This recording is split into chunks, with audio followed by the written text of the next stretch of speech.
সাহিত্য অঙ্গনে নীরবে নিষ্ঠার সঙ্গে কাজ করে যাচ্ছেন বৃহত্তর ময়মনসিংহের কৃতি সন্তান কবি জামাল উদ্দিন আহমেদ। কবিতা, ছড়া, গল্প, গীতি কবিতায় তার সৃজনশীলতা পাঠক সমাবেশে ইতিমধ্যে প্রশংসিত। ১৯৭৩ সালের গফরগাঁও উপজেলার নামালঙ্গাইর গ্রামে জন্ম নেওয়া জামাল উদ্দিন আহমেদ চায়েরবাড়িয়া সিনিয়র ফাজিল মাদ্রাসা থেকে দাখিল আলিম ও ফাজিল ডিগ্রি অর্জন করেন। ছাত্রজীবন থেকেই তিনি সাহিত্য চর্চায় যুক্ত। প্রকৃতি তার লেখার বড় অনুপ্রেরণা। তিনি প্রায় একা একা পথে হাঁটেন এবং কবিতা লেখেন। কখনো ধানের জমির পাশের বাতাসে বসে, কখনো গাছের তলায় নিভৃতে শব্দের খোঁজে মগ্ন থাকেন। ২০১৬ সালের ২১শে বইমেলায় তার শিশুতোষক গ্রন্থ বিহঙ্গ ও গদ্য কবিতা ছোটগল্পের সংকলন সন্ধ্যা তারা প্রকাশিত হয়।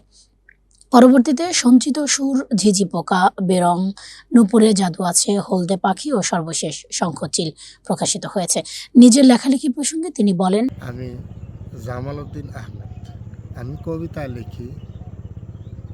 আমি সরকারি চাকরির পাশাপাশি কবিতা লিখি, গল্প লিখি, গান লিখি, ছড়া লিখি।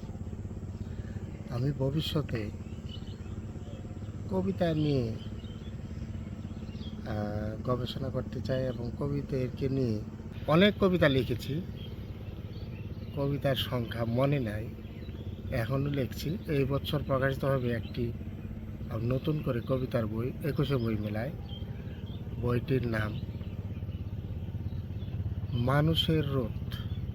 এই বইটিতে সুখ দুঃখ, মানুষের সুখ দুঃখ, প্রকৃতি, বিশ্বকে নিয়ে ভাবনা, তারপর যুদ্ধ বিগ্রহ চাই না ভাবনা।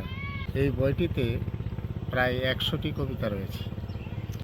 পূর্বে আমার ৯টি স্বরচিত কাব্যগ্রন্থ প্রকাশিত হয়েছে। কাব্যগ্রন্থের মধ্যে কোনো কাব্যগ্রন্থের পাশাপাশি কাব্যগ্রন্থের মধ্যে ছোট ছোট গল্প রয়েছে।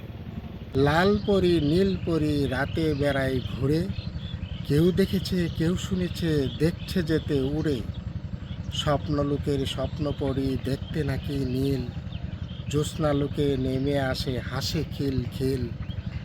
আমি আমার লেখার মধ্যে বার্তা দিতে চাই যে সকলে মিলেমিশে থাকি, দেশকে নতুন করে গড়ি এবং দেশের বেকারত্ব দূর করার যে একটা চিন্তাভাবনা সবাই যেন করি।